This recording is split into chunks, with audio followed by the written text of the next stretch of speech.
ആറ്റുകാലമ്മയ്ക്ക് പൊങ്കാല നിവേദിച്ചു. ഭക്തി നിർഭരമായ ചടങ്ങുകൾക്ക് സാക്ഷ്യം വഹിക്കാൻ ജനലക്ഷങ്ങളായിരുന്നു എത്തിയത്. ചരിത്രത്തിൽ ഇല്ലാത്ത വിധം സ്ത്രീ ഭക്തി സാഗരം തന്നെയായിരുന്നു. ആറ്റുകാലമ്മയ്ക്ക് പൊങ്കാല നിവേദിച്ച് ഭക്തരും അത് നുകർന്നതോടെ ഈ വർഷത്തെ പൊങ്കാലയ്ക്ക് സമാപനമായി.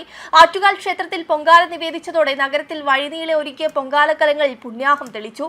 ആദിപരാശക്തിയായ അമ്മയ്ക്ക് മുന്നിൽ നോവും നിറവുകളും സമർപ്പിച്ച് ഭക്തർ ആത്മസായുജ്യം അടഞ്ഞു. പായസം ഉൾപ്പെടെ ഒട്ടേറെ നിവേദ്യങ്ങളാണ് ഭക്തർ തയ്യാറാക്കിയിരുന്നത്. ശ്രീകോവിലിൽ നിന്നുള്ള ദീപം ക്ഷേത്ര തിടപ്പള്ളിയിലെ പൊങ്കാല അടുപ്പിൽ പകർന്നതോടെയാണ് പൊങ്കാലയ്ക്ക് തുടക്കമായത്. ഇതേ ദീപം വലിയ തിടപ്പള്ളിയിലും ക്ഷേത്രത്തിന് മുന്നിൽ ഒരുക്കിയ ഭണ്ഡാര അടുപ്പിലും പകർന്നു. പിന്നാലെ ഭക്തർ ഒരുക്കിയ അടുപ്പുകളും എരിഞ്ഞു തുടങ്ങി.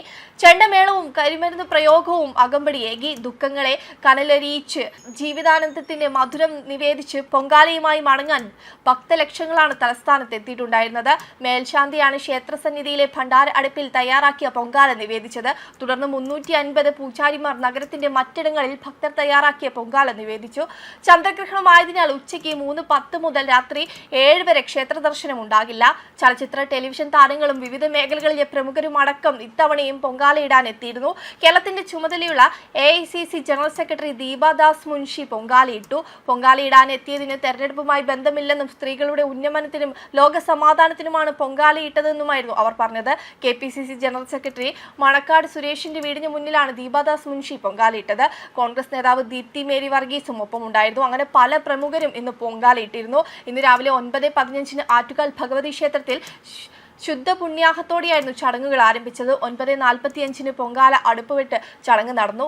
കണ്ണകി ചരിത്രത്തിൽ പാണ്ഡ്യരാജാവിന്റെ വധം നടത്തുന്ന ഭാഗം തോറ്റപ്പാട്ടുകാർ പാടിക്കഴിഞ്ഞപ്പോൾ തന്ത്രി പരമേശ്വർ ഭട്ടതിരിപ്പാടിന്റെ സാന്നിധ്യത്തിൽ മേൽശാന്തി അനീഷ് നമ്പൂതിരി ശ്രീകോവിലിൽ നിന്ന് ദീപം ക്ഷേത്ര തിടപ്പള്ളിയിലെ പൊങ്കാല അടുപ്പിലേക്ക് പകർന്നു. തുടർന്ന് ദീപം സഹമേൽശാന്തി ഏറ്റുവാങ്ങി വലിയ തിടപ്പള്ളിയിലും ക്ഷേത്രത്തിന് മുൻവശത്തൊരുക്കിയിട്ടുള്ള പണ്ടാര അടുപ്പിലും ജ്വലിപ്പിച്ചു.